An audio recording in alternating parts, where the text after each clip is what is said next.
Hi, I'm Ed Pound, the Managing Director of the Operations Science Institute.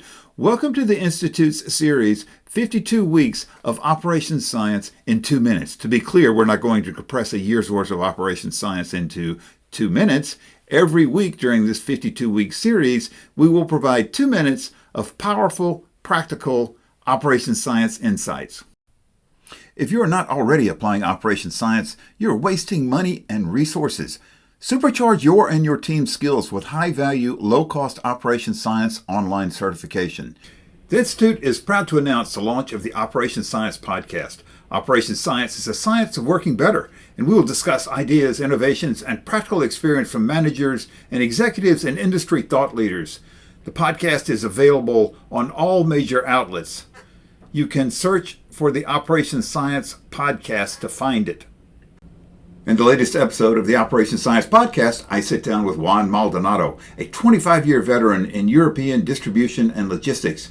Juan covers a wide range of topics, providing great insight into managing the challenges of distribution operations. He draws on his extensive career, including 5 years at Toyota. Scan the barcode to go to the podcast on YouTube and give it a listen.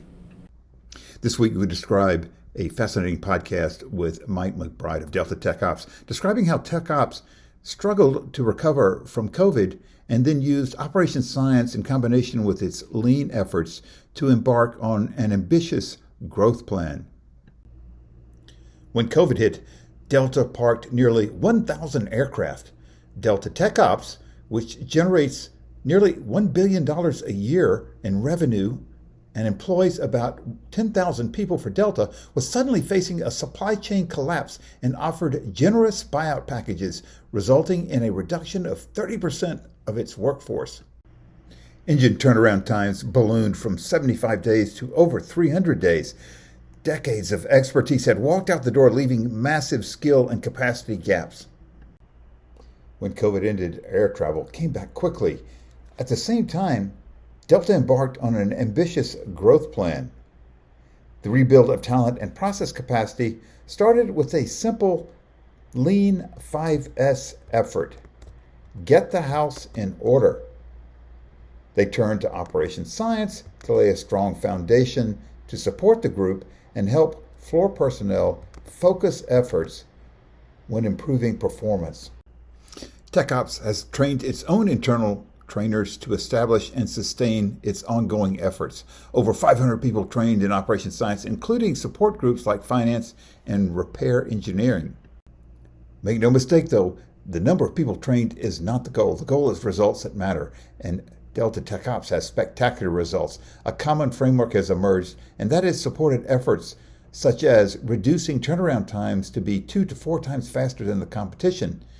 AI-aided inventory reduction efforts have reduced inventory by hundreds of millions of dollars, and reliability has improved across the board. To watch the full podcast, you can go to the Operations Science Podcast YouTube site or listen to it on any major podcast platform. A more detailed summary is provided as a blog on the Operations Science Institute's website. Select the leadership category. Next week, we summarize a fascinating podcast we had with Sanjay Hupkar, the Chief Global Officer of the Global Electronics Association. Please join us at the Operations Science Institute. Like, share, subscribe, and comment on this video. Create an account at opscience.org for more great resources. Both the account and the resources are free. Contact us at info@opscience.org for personalized training. The Institute will train and certify your own trainers for long-term sustainability in your organization. Get your own Operations Science online certification. Share your knowledge and inspire, energize, and sustain success for you and those around you.